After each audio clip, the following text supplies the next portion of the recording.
Boa tarde, galera. Sejam bem-vindos a mais um Conexão Xangai, a sua vacina semanal contra as falácias e mentiras do neoliberalismo. Estamos aqui mais uma vez para confrontar o discurso da nossa elite do atraso de maneira direta, sem rodeios. Eu sou André Roncalha, professor de Economia da Unifesp, e tenho a honra de apresentar esse programa junto com os nossos três popstars da economia, aqui Elias Jabbour, da Universidade Estadual do Rio de Janeiro, Paulo Gala, da FGV São Paulo, e Wallace Moreira. Hoje nós temos um programa muito recheado de discussões que foram muito ricas essa semana, que são ilustrações muito claras de tudo que a gente discute, de tudo que a gente confronta aqui. E eu quero já de antemão deixar a minha e a nossa solidariedade ao nosso querido amigo Silvio Almeida, que foi bombardeado esse final de semana porque ele ousou usar o termo neoliberalismo para discutir, questões associadas ao governo Bolsonaro, depois que o governo Bolsonaro se mostrou um desenvolvimentista, olhem lá, porque ele decidiu, como a gente vai discutir daqui a pouco, trocar o presidente da Petrobras, um pecado fatal para o mercado, que não aceita que uma empresa estatal tenha influência do governo. A gente daqui a pouco vai discutir esse aparente paradoxo na visão neoliberal, mas de antemão fica a nossa solidariedade. Nós já entramos em contato com o Silvio e na semana que vem ele estará aqui com a gente na bancada para discutir não apenas neoliberalismo, como várias outras questões, principalmente o maravilhoso livro dele, Racismo Estrutural. Quem não leu ainda, é para ontem, gente. É para ontem. Leiam esse livro. Um livro denso, mas maravilhoso, que vale muito a pena todo mundo estudar. Então, para a gente dar o nosso pontapé inicial, já vou pedir para você que está chegando aqui, já deixa a sua curtida no vídeo, compartilha, chama mais gente para esse bate-papo, para que a gente possa ampliar o alcance da nossa mensagem e levar um contraponto, levar uma visão alternativa sobre os eventos que afetam o nosso país. Então, eu já vou começar colocando o grande evento dessa semana, e quando a gente fala grande evento, não é porque ele em si seja o mais importante para o desenvolvimento da nação, mas é porque ele é um evento grande que tomou a atenção da grande imprensa e que, por isso, precisa receber uma visão alternativa para que vocês todos possam se informar melhor e também se aprofundar em outros assuntos. Lembrem-se, o nosso propósito aqui é levar um questionamento do status quo, levar uma visão diferente sobre os eventos da nossa economia, olhando sempre para o longo prazo. Então, a gente teve a mudança, que o Bolsonaro anunciou no final da sexta-feira, em que ele troca, ele anuncia a substituição do Roberto Castelo Branco, que é o atual presidente da Petrobras, pelo general Joaquim Silva e Luna, que foi ministro da Defesa do governo Temer. Imediatamente, a imprensa já entrou em polvorosa, falando, não, mas não pode mexer na Petrobras, porque isso afeta os interesses dos acionistas, dos investidores que têm dinheiro na empresa, e isso envolve uma intervenção no controle da empresa, que não seria adequado dentro dos quadros daquilo que eu chamo de um liberalismo cosmético, do Paulo Guedes, que não faz nada e deixa para ver como as coisas se resolvem, o típico neoliberalismo, na sua versão sem fazer nada, ou seja, desarranjar o que a gente vai discutir daqui a pouco, a estrutura produtiva, desarranjar uma série de elementos da ordem social, que foi o motivo da crítica do Silvio Almeida, quando ele colocou esse ponto, a gente vai trazer isso no próximo domingo. Então, essa decisão de trocar o presidente envolve, evidentemente, uma série de mudanças possíveis na política de preços da Petrobras, porque os preços do petróleo na bomba estão crescendo demais, então, a gasolina, o diesel estão tendo uma elevação muito grande.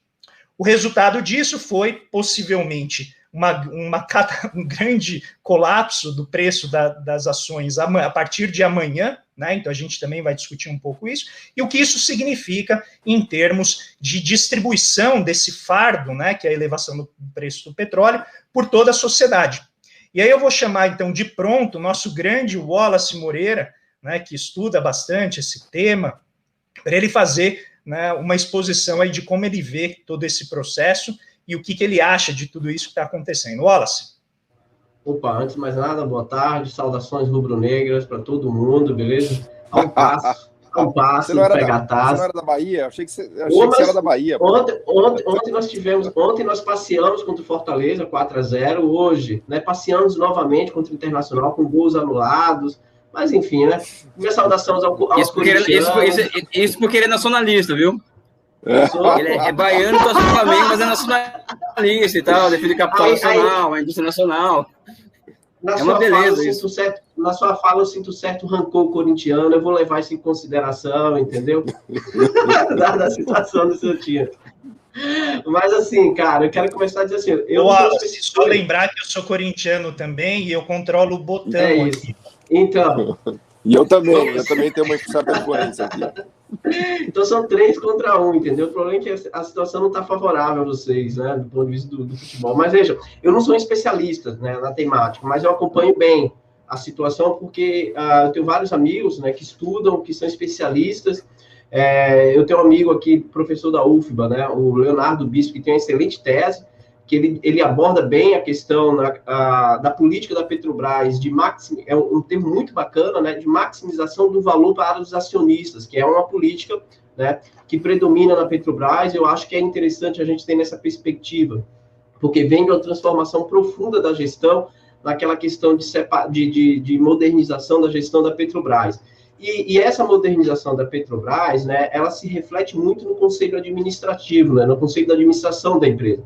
Porque muitos representantes, né, da questão hoje que compõem o conselho administrativo da empresa, principalmente pós-governo Temer e o governo Bolsonaro, eles têm uma representação do mercado financeiro. Ou seja, é óbvio que vai ter uma pressão política, né, por parte do mercado financeiro na gestão da política de preços da Petrobras, como também na relação com a cadeia produtiva da Petrobras, a política de preço pela paridade de preços da importação, como também a própria privatização das refinarias.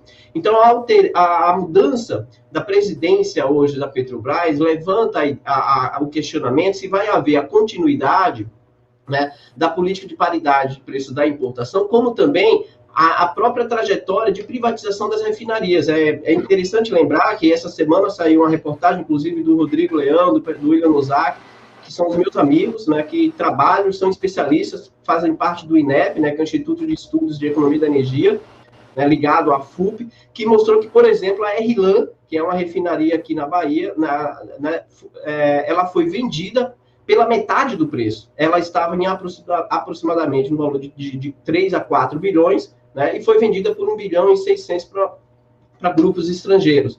Então, a intervenção, né, como todos começaram a falar, porque a intervenção ela só se torna e assume um termo pejorativo quando é uma intervenção que não é do interesse do mercado. Quando é uma intervenção, por exemplo, que promove a venda de refinaria, não é intervenção, é apenas um processo de gestão, de otimização da estratégia de produção da Petrobras. Então, é interessante a gente sempre levar em consideração, né, os termos, como eles são utilizados, né, pela grande imprensa, pelo mercado, quando se trata de políticas por parte do governo. O senhor Salim Matar mesmo hoje, né, o nosso gênio, aquele homem, o Deus, né? E aí, quando fala do Salim Matar, cara, ele começa a ficar um pouco irritado e perder a razão das coisas, entendeu? Porque, assim, esse é o representante máximo, entendeu, André? Pode colocar a vinheta que aí vai agora, entendeu? Porque então vamos lá. Vamos lá, cara, vai começar já assim.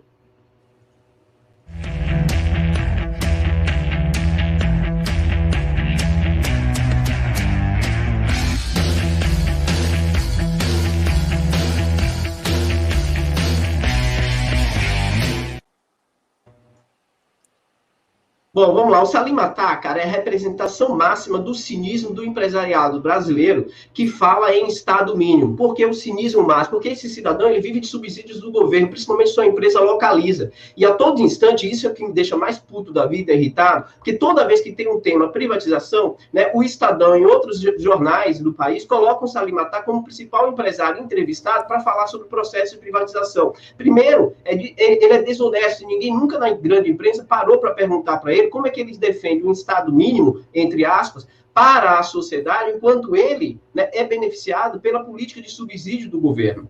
Né? E, ao mesmo tempo, né, a grande imprensa deveria levar em consideração outros atores, né, analistas do mercado e da economia de energia, que possa avaliar qual o impacto, por exemplo, da política de desmonte da cadeia produtiva da Petrobras, como, por exemplo, as refinarias na política de preço. Porque o próprio processo de privatização, de desmonte da Petrobras, como, por exemplo, a venda da BR Distribuidores, né, como, por exemplo, a venda das refinarias pela metade do preço, essa política também afeta a própria dinâmica de preços da Petrobras, a própria dinâmica de atuação da Petrobras. Portanto, né, eu acho lamentável, né, muito lamentável, a gente ter que ficar todo instante ouvindo o senhor Salim Matar falar, né, da necessidade de acabar com o Estado no país, enquanto esse cidadão constantemente vive das tetas, aí eu vou usar, né, o termo pejorativo, das tetas do Estado, das tetas do governo. Então, eu queria um dia ouvir o senhor Salim Matar falar sobre a política de subsídio que a empresa dele se beneficia. Né? Como que, por exemplo, o irmão dele, que ganhou fortunas com as propagandas do governo, foi uma das pessoas que mais ganharam dinheiro com as políticas de propaganda pública, por parte do setor público. Então, é muito fácil falar contra a política de intervenção do Estado, e eu coloco de novo, novamente, entre aspas, a política de intervenção, porque a intervenção só assume um termo pejorativo quando não é do interesse do mercado. Agora, se a gente colocasse em xeque, aí o professor José Sérgio Gabrielli, que é ex-presidente da Petrobras, ele deixa muito claro que a questão agora que a gente vai presenciar e vai vivenciar é o que vai pesar mais nas transformações que vão vir à frente, porque é, na verdade, uma luta de interesse entre o sistema financeiro que ocupa, né, o Conselho Administrativo da Petrobras, que tem seus representantes, para forçar uma continuidade de uma política de preço do interesse deles, de maximização do valor das ações deles, enquanto a sociedade paga um preço muito caro por esse tipo de política de preço adotado por essa empresa. Então, tem várias questões para a gente levantar, várias problemáticas. Agora, definitivamente não dá para a gente ficar ouvindo constantemente o Salim Matar como especialista para falar contra o processo de desestatização no Brasil. Porque, no mínimo, beira ao cinismo esse tipo de abordagem por parte da grande imprensa. Meus amigos, minhas amigas, esse foi o Wallace Pistola. Muito bem, já começou bem o Wallace, já foi no início, não deixou nem a ansiedade tomar conta. Elias, se você quiser virar talvez o seu celular na horizontal, acho que fica melhor a imagem. Paulo, comenta aí o que você viu sobre essa decisão, enquanto o Elias se prepara ali. Aí o Paulo agora caiu. Peraí, hoje tá beleza aqui. Acho que o Paulo saiu. Elias, vai você, então. Eu não tenho... Primeiro, boa tarde, boa noite para todo mundo. Parabéns ao Flamengo aí, que é quase campeão brasileiro, com merecimento, eu acho. Apesar que não acabou o campeonato ainda. Mas a diferença do Flamengo com os outros clubes é muito impressionante. Se o Flamengo jogar só 20 minutos por jogo, ele ganha qualquer campeonato, né? Com esse time que ele tem, né? Vai, Paulo, quer ir você? Eu queria aproveitar aqui a deixa. Vocês estão me ouvindo bem agora ou não? Que deu uma oscilada, mas agora voltou. Para aproveitar o gancho aqui que o Wallace deu da Petrobras, né? Primeiro, fazer uma recapitulação rápida, né, do problema. Por que o presidente da Petrobras foi substituído? O que aconteceu justamente agora, né? Nessa semana, o preço da gasolina chegou em máxima desde 2013 e o preço do barril de petróleo em dólares e também convertido para reais chegou em máxima desde 2013. Então, a gente está falando de uma alta muito relevante, né, do mercado, no mercado internacional do preço do petróleo e em reais também por conta da desvalorização da moeda brasileira, somada a essa alta do preço em dólares lá fora. Primeira vez que acontece aqui, na verdade, essa é uma questão estrutural e latente da economia brasileira, né? Sempre ocorreu isso. Basta a gente lembrar que o Pedro Parente pediu demissão da Petrobras no governo Temer exatamente por esse motivo, porque ali no auge da greve dos caminhoneiros, a alta do preço do diesel causou uma pressão enorme. Esse gráfico aqui, André, maravilhoso, do nosso amigo André Perfeito, economista-chefe da Necton, mostra isso que eu estou falando. A gente tem quase 10 anos de preço da gasolina em reais e do preço do barril de petróleo em reais. Então, se vocês olharem os dois picos que a gente tem na linha azul, são os dois momentos em que os presidentes ou são derrubados ou pedem demissão na Petrobras, né, que foi o Pedro Parente ali no Temer, na greve dos caminhoneiros, e agora, na sexta passada, o que o Bolsonaro fez. Só que essa é uma tensão que vem lá da Dilma, vem desde sempre, aliás, porque a Petrobras, ela é uma empresa, como eu brinco, meio a meio, ela é metade pública, metade privada.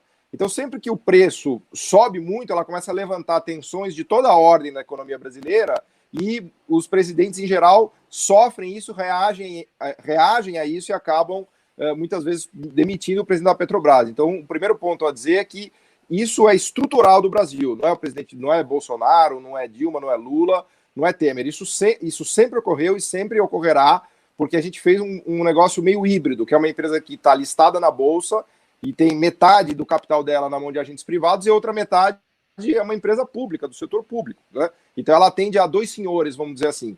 E o mercado financeiro tem uma visão simplista, quase boba, até quase bobinha, de que a maximização da eficiência da Petrobras levará ao desenvolvimento econômico, como se uma mera gestão que leve ao lucro máximo da Petrobras é o necessário e o suficiente para o desenvolvimento econômico do Brasil. Isso se aplica a todas as empresas estatais e todas as empresas em gerais, né? O típico economista liberal, ele acha que se todas as empresas maximizarem o lucro e operarem na máxima eficiência, o país vai se desenvolver. Que é uma ideia boba, assim, quase Vila de Asterix, assim, é de quem realmente não entendeu nada de como funciona o desenvolvimento econômico, né? Então, as empresas públicas, elas têm um papel muito mais relevante do que apenas maximizar o lucro, né? Aliás, o objetivo delas é justamente fazer coisas que o mercado não faz, né? Na esfera de saúde, educação, desenvolvimento tecnológico, de redução de desigualdade, de bem-estar. E esse é o caso da Petrobras. A Petrobras, ela é muito mais do que uma empresa, ela é quase o Ministério do Petróleo, né? Se você somar toda a cadeia dela, você vai chegar em mais de 10% do PIB brasileiro. Então, o que deixa o mercado nervoso, e eu entendo, né, porque o órgão mais sensível do corpo humano é o bolso, então a pessoa, quando perde dinheiro, fica realmente revoltada e constrói todas as histórias do mundo para justificar que a Petrobras é muito importante para o país, mas na verdade ela quer salvar o prejuízo dela, né? A história que vem é muito mais para salvar o bolso dela do que por realmente acreditar naquele caminho para desenvolvimento do país. Eu conheço, são meus amigos do Condado da Faria Lima. Aliás, eu falo aqui diretamente do Condado da Faria Lima, né? A galera tá puta ali na sala porque vai perder uma grana pesada amanhã. Mas, enfim, quando a gente olha... Só notem, gente, que ele já chamou de amigo, hein? Ele já chamou de amigo. Não, cara, são amigos. Assim, como vocês sabem, eu sou um cara eclético, né? Eu sou lacaio do Capital, sou amigo do Elias, faço o curso de China. Aliás... Infiltrado do Manhattan Connection. A gente esqueceu de falar do curso de China depois, se a gente puder botar o link aí para fazer a propaganda. Falaremos muito. Mas antes disso, eu só queria concluir, né, ressaltando essa ingenuidade das pessoas que acreditam que a maximização de lucro de uma empresa leva ao desenvolvimento econômico.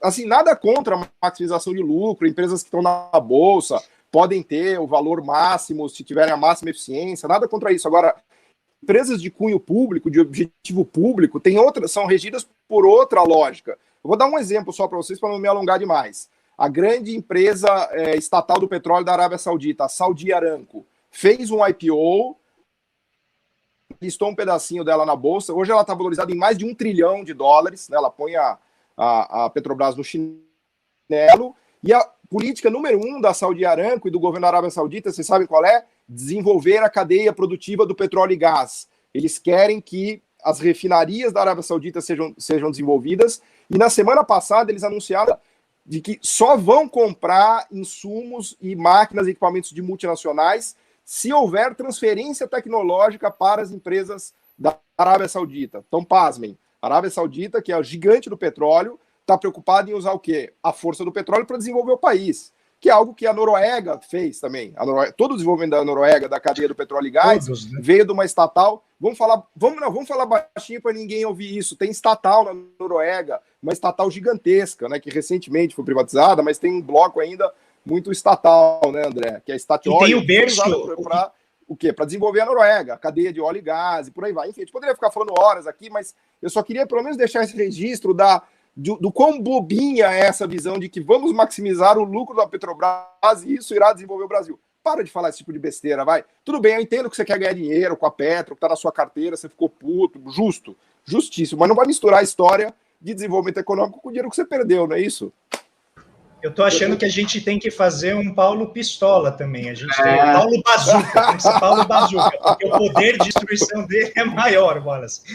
Mas você tem razão. Inclusive, o berço do neoliberalismo, um dos berços, também tem a sua, né? Produção de petróleo protegida, que é a Inglaterra, né? Inclusive, é uma das grandes empresas. Não, os Estados Unidos... Não, peraí. Agora que você falou, agora você tem que me conceder mais dois...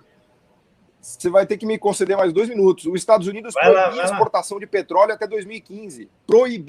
Ele proibia a exportação de petróleo. Era proibido exportar petróleo nos Estados Unidos, porque era considerado obviamente, um bem estratégico, por assim dizer. Agora ele só exporta porque, com o shale gas, eles estão produzindo, por incrível que pareça, 12 milhões de petróleo, barris dia, a mesma coisa que a Arábia Saudita. Eles acharam uma Arábia Saudita lá no shale gas. Aliás, eles estão implodindo todo o subsolo americano. Vai ter uma consequência ambiental dramática, né? Mas eles agora finalmente abriram a exportação, mas estão cansados de impedir chineses e outras empresas de comprarem refinarias americanas. Tem vários casos, até fiz um post no blog mostrando isso, que os americanos impedem a compra de refinarias. Impedem, literalmente. O governo Trump impediu uma empresa chinesa de comprar uma refinaria nos Estados Unidos, né? Então esse tipo de coisa que acontece no mundo, que a gente enxerga lá de Xangai, apesar de estar aqui no Condado da Faria Lima, eu estou pensando a partir de Xangai, né? Então é assim que o mundo funciona. Só que em Pindorama, que as pessoas estão com as ideias fora do lugar, né? Mas você foi usar o exemplo de um país bolivariano, que é os Estados Unidos, que teve Donald Trump e agora tem esse nacionalista, o Joe Biden, na presidência. A gente está falando de país liberal, que é o Brasil, loucaço, que pega um bem comum, que é petróleo, que é um bem estratégico, energético. E esse é o problema, economista não estuda geopolítica, né? Então acha que petróleo é salsicha. E aí você fala, não, é mercadoria, vamos fazer como qualquer um. E aí quer ensinar o mundo, né? Ensinar os grandes como fazer. E os outros, ninguém faz isso, porque é um bem comum. Depois, se a gente tiver tempo, a gente explora isso, ou depois em outra ocasião. Mas petróleo não é trivial de produzir, por isso que você integrar, né, a cadeia produtiva, e a Petrobras fazia isso muito bem, permite que você modere as oscilações de preço, distribuindo o custo por etapas da cadeia produtiva. Então, você não joga tudo para um. O que acontece agora? Você quebra a cadeia produtiva, desintegra a empresa, e o resultado é que fica essa briga por quem vai repassar o custo. O problema é que a gente sabe que umas partes da economia têm mais poder do que outras para empurrar isso para frente. E, no final, isso vai bater em 2 grandes grupos centrais, se nada for feito. Nos caminhoneiros, e a gente sabe que greve de caminhoneiro é um estopim de uma série de fenômenos políticos na América Latina, foi uma das gotas d'água da queda do Allende, né, em 1973, e a gente viu que causou em 2018 para o governo Temer. Não é brincadeira, e por isso o Bolsonaro, né, que não é tolo, apesar, né, de ser, né, uma pessoa intelectualmente, na minha visão, limitada, ele não é bobo, ele é politicamente muito hábil, ele está percebendo. Mas eu quero agora passar a palavra para o nosso querido Elias Jabbour, no nosso novo quadro que nós teremos aqui no Xangai, e eu vou passar a vinheta agora.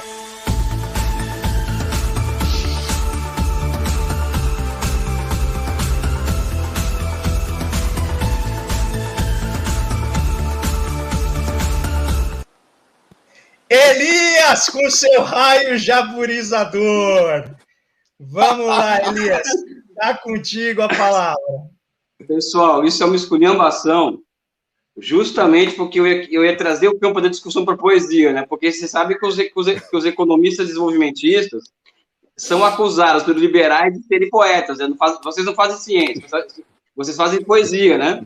Então eu queria trazer a discussão para o campo da poesia, que é essa questão justamente do universal no particular. Essa semana nós tivemos um debate aqui no canal sobre a teoria marxista da dependência. E a minha posição, que eu expus durante o debate inteiro, que foi muito pouco compreendida, inclusive, pelos internautas, muito por culpa minha, é de que eu não refuto essa teoria. Porque o ato de refutar em matéria de ciências humanas e sociais, ele é um mecanismo intelectual positivista. Os dialéticos não refutam nada, mas também não rejeitam nada. Não rejeitam e também não aceitam tudo, vamos dizer assim, né?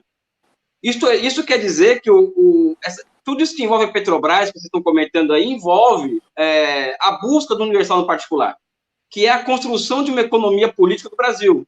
E as teorias gerais, elas escapam muitas vezes em meio a esse processo de construção de uma economia política do Brasil, de uma realidade particular, no rumo de uma filosofia da história que nos dê condições de construir um projeto nacional de desenvolvimento. O caso da Petrobras, primeiro que o Bolsonaro, o que ele fez foi um factoide, né? Ou seja, a mudança de presidente da Petrobras não muda praticamente nada. Por que eu estou dizendo isso? Apesar de me considerar marxista, teve um cara que comentou que o meu marxismo é igual o Mundial do Palmeiras, né? O cara comentou numa desses negócios aí. Não, mas enfim, cada um pode ter uma opinião. Apesar de eu ter posições simpáticas, eu sou marxista, eu me considero a minha corrente política é o marxismo, o leninismo, enfim, tudo isso que vocês podem aprender disso daí. Eu não acho problemático a discussão do privatizar ou estatizar. Eu acho que quando envolve uma empresa como o petróleo, é evidente que ser estatal é muito melhor. Tá? É muito melhor ser estatal. Tá? Agora, o problema é, como é um bem estratégico, a grande questão é onde existe uma coisa chamada sistema de preços, isso sim é estratégico, tá? E a grande questão é saber onde que esse mecanismo atua e como se forma o preço final do produto. O grande problema do Brasil é que nós, apesar de termos a Petrobras, apesar de nós já tivermos, nós há um tempo atrás, tínhamos uma malha de refinarias, distribuidoras, ou seja, tudo que um complexo industrial petroquímico demanda, nós deixamos com que esse sistema de preço fosse exportado, ou seja, fosse para fora do país. Né? Esse é o X da questão. Ou seja, não temos mais controle sobre o sistema de preço. Não é? Então, nós vamos ficar aqui em uma discussão. O Bolsonaro lança o factoide, todo mundo fala que está intervindo na empresa, o que é verdade. Agora, o mecanismo de preço da Petrobras, meus amigos, não está aqui dentro, está lá fora. Não sei se o Wallace me dá razão, né? Nós perdemos a capacidade de utilizar o sistema de preços a favor do processo de desenvolvimento. Esse é o X da questão, quando se trata se a empresa ela vai agir em favor do Estado Nacional ou vai agir a favor do acionista, né? Enfim, eu queria trazer essa discussão, não tem nenhum raio jaburizador aqui, só uma questão que envolve aonde se encontra o sistema de preço, quem manipula isso, porque não é a mão invisível, tá? Se é dentro ou fora do Brasil, entendeu? Esse que é o X da questão. Na Petrobras. E o Bolsonaro montou um factoide em que hoje mais de 20% da população está acreditando que ele quer diminuir os preços da gasolina e seus derivados aqui no Brasil. E o Bolsonaro sabe muito bem como o jogo é jogado. Ele jogou para a torcida nisso daí. A opinião minha pode ser que eu esteja equivocado, tá? Mas eu acho que a grande questão é quem que manipula o sistema de preço. Não é o Brasil hoje, atualmente, né? Até porque a variação do barril do petróleo, o preço internacional do petróleo, que determina o preço final da gasolina, apesar de termos um grande produtor de petróleo, e recentemente temos de presente, aí, porque o Brasil é um país socialista, né? Nós demos de presente para vários países, refinarias, demos uma rede de dutos de petróleo, gás natural de presente, porque o Brasil ele é um socialismo, né? Pô, né? É isso, né? Quase bolivariano, né? André. Inclusive saiu um meme, né, com o Bolsonaro vestido de Hugo Chávez, né? Dilma. Porque agora que ele interferiu. André. Não, e a diferença é o seguinte, do Brasil para a Venezuela, né? A Venezuela está passando por um bloqueio naval dos Estados Unidos. A Venezuela está proibida de operar com dólares e euros no mercado internacional, por isso que a Venezuela está passando por um processo de escassez de tudo quanto é produto, não tem nada a ver com a política econômica da Venezuela, isso não tem relação direta com isso, porque a Venezuela simplesmente não quis entregar o petróleo para os caras, o Brasil entregou. Essa é a única diferença da Venezuela para o Brasil. Então, fazer uma comparação entre Hugo Chávez, que foi um grande nacionalista latino-americano, não estou dizendo que ele era Deus, mas ele era um nacionalista, venezuelano e latino-americano, com o Bolsonaro, que é um entreguista. Aliás, o Brasil, ele tem atualmente o governo mais entreguista da história da América Latina, né? Falar que ele é nacionalista, nacional desenvolvimento, pessoal, pelo amor de Deus, né? Isso aí é o fim do picado, né? E Elias, eu quero reforçar o teu raio jaburizador, porque a reação quase histérica da imprensa, né, da grande imprensa, foi justamente rotular o governo Bolsonaro como nacionalista. Como você bem colocou, trocar o presidente de uma estatal que está sendo desintegrada, que está tendo as suas subsidiárias, parcelas inteiras vendidas ao capital internacional, né, que tem como principal foco pegar o petróleo bruto e vender, exportar, sem refinar, sem adicionar valor, com toda a tecnologia que a Petrobras tem, com tudo que já foi produzido desde os anos 50, E fazer isso, e chamar um governo de nacionalista só porque ele substituiu o presidente, é no mínimo uma piada de mau gosto. Wallace. Era isso justamente que eu queria tocar, André, porque assim, os especialistas, o que eles mostram? Que as empresas internacionais, principalmente se pegar a Shell e a Exxon, elas nunca fizeram investimento de refino aqui no Brasil. Então, nós tínhamos uma estrutura produtiva do petróleo frágil e dependia muito desse processo. O que foi que aconteceu nos últimos anos com a política de alavancagem de investimento da Petrobras nas gestões anteriores ao governo Temer, dos governos do PT em particular? É que a Petrobras começou a sugerir, consolidar uma posição de garantia de abastecimento dos derivados em todo o país, fortalecendo a cadeia produtiva, fortalecendo as refinarias no Brasil. Ou seja, você começa a fortalecer cadeias produtivas, internalizar cadeias produtivas, fortalecendo muito uma empresa que, além de tudo, ela tem uma capacidade de internacionalização brutal. O Brasil entrou aí no ranking dos maiores produtores de petróleo no mundo e, portanto, começou a fortalecer um setor de maior agregação de valor. Então, o que foi feito pós-governo, já no governo Temer, e tem sido aprofundado, e aí, ao contrário, né, do que a Vera Magalhães fez a ironia dela, que eu vi, que ela me bloqueou, né? A Verinha me bloqueou, eu não sei ainda o motivo, né? Por que, Elias? Porque você fala em todo lugar. Aí o pessoal te bloqueia, para não ficar sendo alvejado toda hora. Eu ainda não sei o motivo porque ela me bloqueou, sempre fui muito generoso com ela nas críticas, jamais, né? Não sou verdade, você é muito... Você é o rei da dialética na forma do conteúdo, Wallace.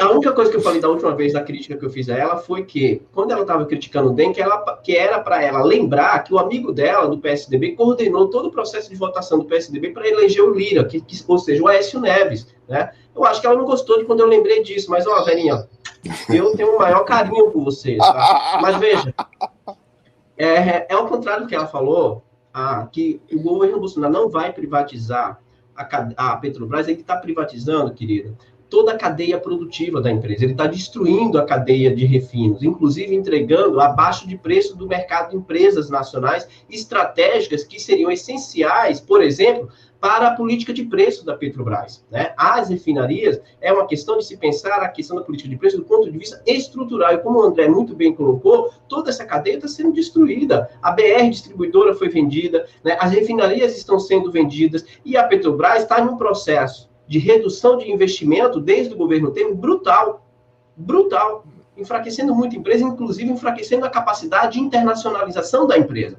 Então, eu acho, e aí, convergindo com o André, com o Elias e com o Paulo, é uma decisão. Veja, aí eu acho que eu não sou especialista no mercado financeiro, como o Paulo tem esse domínio, o André, mas qualquer pessoa que vai comprar uma ação de uma estatal, ele tem que ter clareza que a gestão de uma empresa estatal não é a mesma coisa de uma gestão de uma empresa privada, porque claro, uma estatal... Sócio é sócio, exatamente isso que você está falando, você tem um sócio, Então, mas aí ela tem, né? a empresa estatal, ela tem uma perspectiva e tem que ter de longo prazo e não de curto prazo, como ela está sendo gerida atualmente. E quando eu falo de longo prazo, ela está associada a um projeto de nação, de soberania, pelo menos em tese era isso que a Petrobras estaria vivenciando. Portanto, bom, eu estava me segurando até agora, mas eu vou começar a interromper. Conclui aí, depois eu falo. Tá, só concluir isso. Afirmar, como o André falou, de que o governo Bolsonaro está tomando uma atitude nacionalista, pelo amor de Deus. Pelo amor de Deus, isso é lamentável. Isso não é nacionalismo, nem lugar nenhum. Deixa eu dar um exemplo do que você falou, Wallace, especificamente da Petrobras, da Shell e do pré-sal, porque assim, você colocou de maneira brilhante e cristalina. Agora eu vou dar um exemplo bem prático do que você está falando. Lá atrás, quando a Petrobras decidiu furar mais fundo para achar o pré-sal, ela era parceira da Shell no poço. O poço em que foi descoberto o pré-sal era uma sociedade da Shell e da Petrobras. Para se furar mais fundo, ia custar qualquer coisa como 100 ou 150 milhões de dólares na época, acho que foi 2008, 2009. E a Shell fez a conta e achou que não valia a pena. Então, do ponto de vista privado, curto prazista, a Shell pulou fora. Ela falou, não, Petrobras, quer saber? Fica com o poço inteiro, gasta os 150 milhões de dólares, porque eu, Shell, no meu raciocínio custo-benefício privado, curto prazista, de maximização de lucro amanhã, não acho besteira fazer isso. Ela pulou fora. A Petrobras falou, não, peraí, eu sou a Petrobras, eu tenho uma metade privada, mas eu tenho uma metade pública. Se eu furar, gastar 150 milhões de dólares e achar pré-sal, o Brasil tá rico, porque vai ter uma Arábia Saudita lá no Atlântico Sul. Então, a lógica pública que fez a Petrobras furar o preço, o poço do pré-sal e achou um baú do tesouro, igual o poço do petróleo do sítio do Pica-Pau do Amarelo atrás do galinheiro que o Visconde de Sabugosa imaginava existir. E ele existe, e estava lá. E quando a Petrobras achou isso, o que aconteceu com o preço de mercado dela? Explodiu, porque de repente ela tinha acesso a poços com um valor inimaginável. O preço da Petrobras foi em dólares, eu me lembro que foi, sei lá, qualquer coisa de $2 a $20, foi uma multiplicação por 10, porque chegaram, veja, a dizer, Paulo, chegaram a dizer que era o passaporte do Brasil para o desenvolvimento, né? Não, aí criou toda uma euforia em torno disso, mas eu só queria dar esse exemplo prático do que o Wallace está falando, que a decisão de curto prazo, privada, da Shell, estrangeira, multinacional, foi errada. E a decisão de longo prazo da estatal brasileira, Petrobras, foi correta. Foi isso que achou o pré-sal. Depois o próprio mercado financeiro e as próprias empresas privadas surfaram essa onda e os acionistas da Petrobras ficaram ricos. Quem segurou, eu me lembro muito bem, eu conheço muita gente que ficou rica porque tinha a Petrobras a $1, $2 e foi a $20. Então, a decisão de longo prazo foi acertada. Isso mostra que, muitas vezes, o mercado curto-prazista, não é que ele é burro, mas ele é muito curto-prazista. Ele não tem a paciência de esperar o desenvolvimento tecnológico ou de investimentos que levam muito tempo em coisas que são muito arriscadas. Aliás, isso é tema permanente nosso aqui, né? Do nível de risco. O setor privado, na verdade, ele não aguenta carregar risco, ele é muito fraquinho. Para os grandes riscos que são relevantes, quem carrega nas costas é o setor público, né? Essa é toda a história do desenvolvimento tecnológico americano, do Pentágono, da DARPA, dos chineses, dos russos, dos europeus. Essa é a história do investimento em tecnologias arriscado, né? Que a Mariana Mazzucato teve a felicidade de colocar de maneira muito intuitiva. Então, eu só queria ilustrar isso que você falou, Wallace, especificamente com o caso do pré-sal e da Petrobras. Se fosse depender do mercado, provavelmente a gente não ia nem descobrir pré-sal. A gente ia estar aqui sentado conversando hoje com milhares lá, tem mais de 300 milhões de barris de petróleo lá no pré-sal, que é um dos melhores petróleos do mundo, é um petróleo leve, custo de extração marginal de $5, um negócio que é maravilhoso, e provavelmente a gente estaria aqui sem saber, né? Não fosse o espírito público e o nível de risco que a Petrobras tomou. Agora, tudo isso a galera lá de Manhattan esquece, né? Porque os caras são meio, né, vivem em outro planeta. Então é importante lembrar como é que as coisas funcionam, inclusive contando a história do que aconteceu no Brasil. E eu quero o meu quadro também do Paulo Gala Pistola, porque eu tô com inveja do Wallace.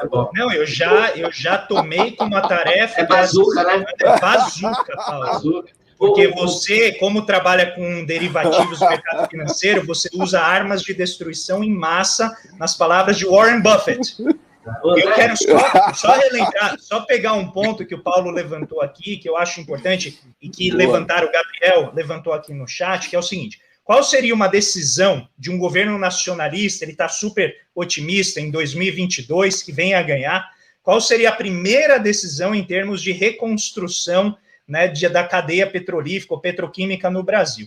E me parece que, de pronto, a primeira decisão seria utilizar a capacidade ociosa que a Petrobras tem na área de refino, que está sendo substituída por importação de derivados, né? Então, a gente tem aí, se eu não me engano, cerca de 30% da capacidade ociosa, né, que não está sendo utilizada, quando poderia, inclusive, ajudar a diminuir o efeito dessas oscilações de preço no mercado internacional. E eu quero relembrar que o que o Paulo colocou aqui, essa é uma das principais aplicações do neoliberalismo, é a ideia de que você pode aplicar a lógica de mercado a qualquer instância da vida social, seja produção de petróleo, saúde, educação, né, relacionamentos, né, o pessoal não fala, tá no mercado, né, então, olha lá, parou de namorar, tá... Ou seja, é uma lógica, brincadeiras à parte, e implica você colocar a vida da sociedade sujeita a oscilações muito grandes de preço. E um problema com isso é quando você está lidando com um produto essencial, que é, vamos dizer, o sangue da indústria, né? O sangue de uma série das partes do organismo social. Então, não é brincadeira você aplicar essa lógica para um setor da complexidade que é o petróleo. Elias Jabbour. Cara, eu estava lembrando aqui, porque o pessoal fala muito de estatais, de lucro, mercado, isso e aquilo. A China, que é um caso que nós, inclusive, estamos oferecendo a terceira turma do Milagre da China e tal, o Paulo daqui a pouco vai falar das promoções que estão nesse curso, Sala VIP, para quem acessar agora no site do Paulo Gala, o curso, um e-book que vai ser presenteado para quem entrar na Sala VIP e comprar o curso a partir da Sala VIP, o e-book, o meu último livro, China, Socialismo e Desenvolvimento, 7 décadas depois. é que a China ela é um caso em que, por exemplo, são duas questões que eu quero trazer aqui. A primeira é que as estatais na China, elas são grandes empresas aí, que elas são orientadas ao mercado, e o milagre da China. Obrigado, André, pela força. Né? Entra nesse site, lá tem a sala VIP, e esperem informações privilegiadas do curso, e também um super desconto para quem se matricular a partir dos links que serão oferecidos na sala VIP. Se subir mais um pouquinho, vai aparecer aí, aqui, ó, clique aqui para entrar na sala VIP, né? E em seguida, quem se matricular vai ganhar esse cara feio aí, né? E quem se matricular vai ganhar um e-book, um e-book de presente aí com a segunda edição do meu último livro. Os chineses, eles construíram, eles tinham já na década de 70, no final da década de 70, 80, um grande sistema empresarial estatal, né? E uma das aulas do curso, inclusive, e que tem relação com o que nós estamos discutindo aqui, é que chegou um momento que essas empresas teriam que entrar nos eixos, ou seja, entrar nos eixos e se orientar ao mercado, né? Então, passou-se por um processo de corporatização, fusões e aquisições dentro do setor estatal, uma parte foi privatizada, outra parte foi imposto budget constraint nas empresas, ou seja, uma parte foi privatizada, outras acabaram e outras foram fundidas, e atualmente 96 grandes conglomerados empresariais estatais, ou seja, que está na ponta das cadeias produtivas na China, não são empresas privadas, né? São 96 estatais que estão na ponta dos setores estratégicos da economia chinesa. Fala um pouco do petroquímico, o petroquímico lá de Chongqing, né? Que agora acho que aprendi mais uma palavra, Chongqing, é isso? Polo petroquímico chinês. Fala um pouquinho depois, se você puder, disso também. Não, o polo petroquímico, então, eu vou chegar lá já, nessa questão que você coloca, mas porque para chegar lá eu tenho que fazer um raciocínio anterior, eu não tenho o poder de síntese que você tem. O Wallace Moreira e o André. Era só para você não esquecer de falar isso, porque realmente é uma história fantástica, essa do que a China está fazendo no setor de petróleo e petroquímica. Era só para não esquecer que eu estava aqui ansioso. Não, setor de petróleo e petroquímica, só para poder resumir o que o Paulo está me chamando a atenção, fala-se muito do Xinjiang, da relação da China com os muçulmanos e tal, aquela coisa toda, né? Só que o Xinjiang, por exemplo, é a província chinesa, a região autônoma, em que os salários crescem, tem crescido com maior intensidade em relação às outras províncias. Por quê? Isso puxado pela instalação, construção do maior complexo complexo petroquímico da Ásia Central.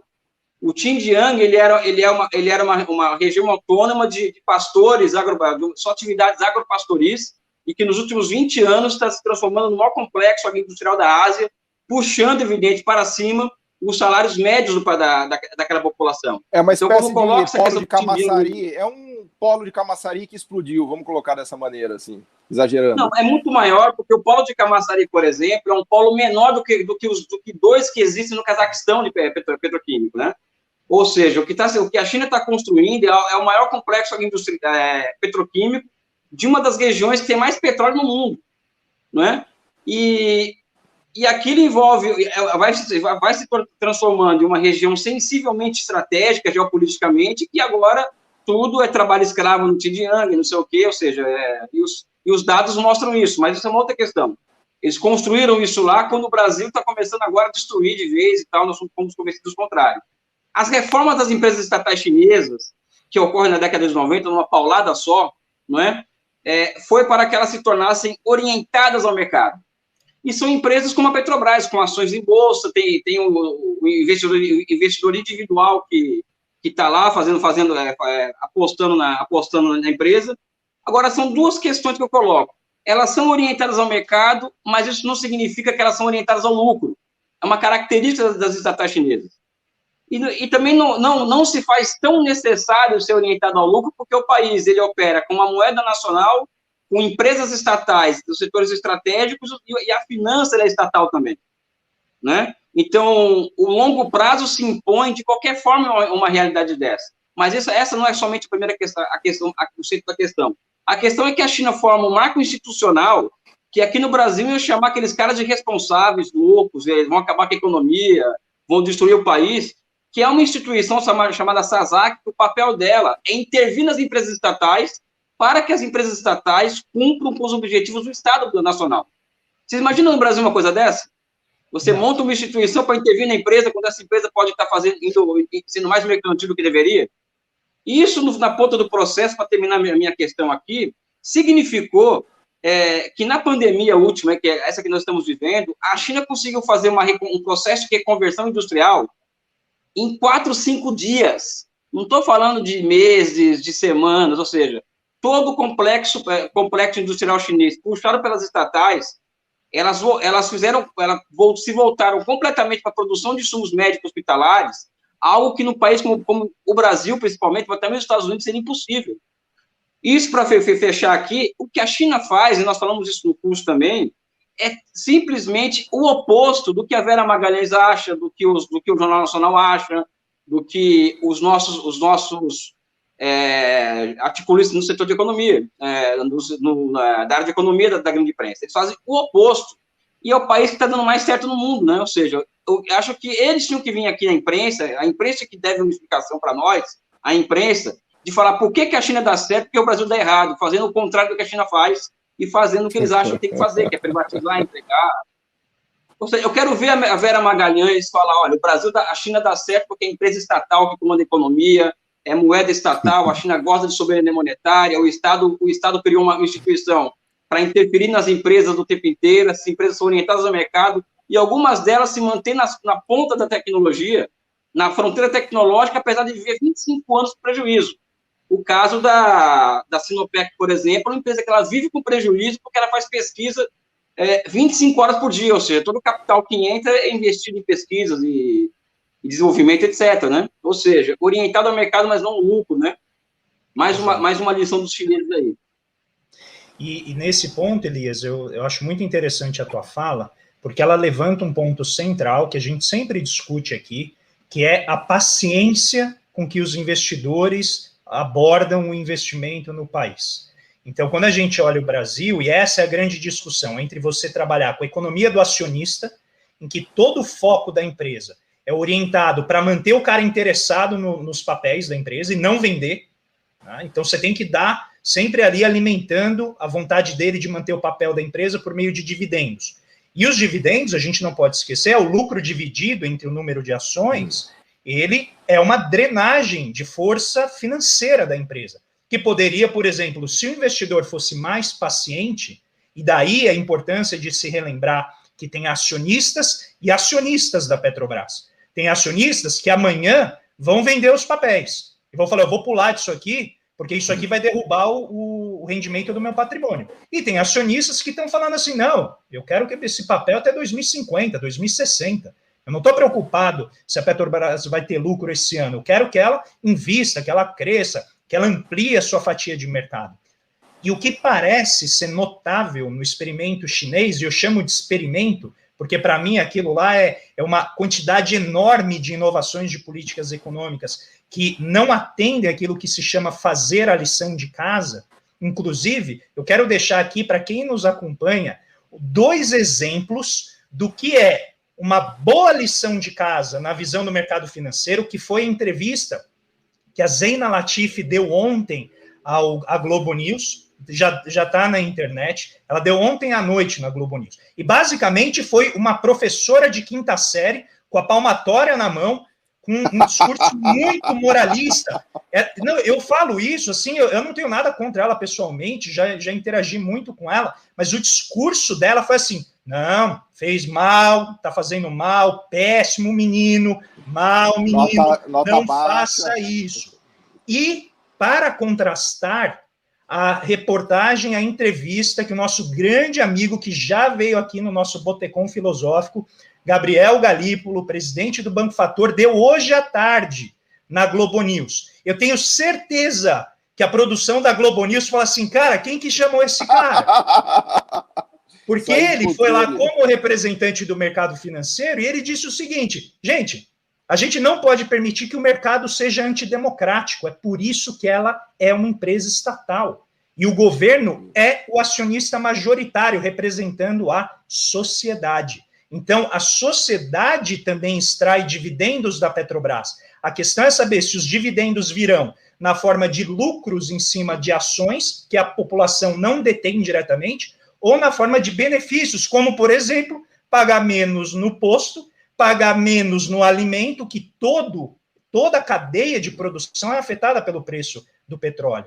Então, a gente tem um conflito muito intenso, e não é trivial, como só chegar e dizer assim, não interfere, não faça qualquer política de controle de preços ou de amortecimento, porque isso vai afetar os acionistas. E daí vem a grande diferença entre o capitalismo de acionistas, que é esse shareholder, né, essa ideia de maximizar o lucro no curto prazo, e o capitalismo, vamos dizer assim, paciente, em que você tem, né, uma visão de stakeholder, que eles chamam, que é todo mundo que está envolvido na mudança de comportamento da empresa. O meio ambiente, as crianças, os jovens, os trabalhadores, todos eles vão ser afetados. É só voltar nos anos 70, os 2 choques do petróleo, as grandes recessões que eles geraram.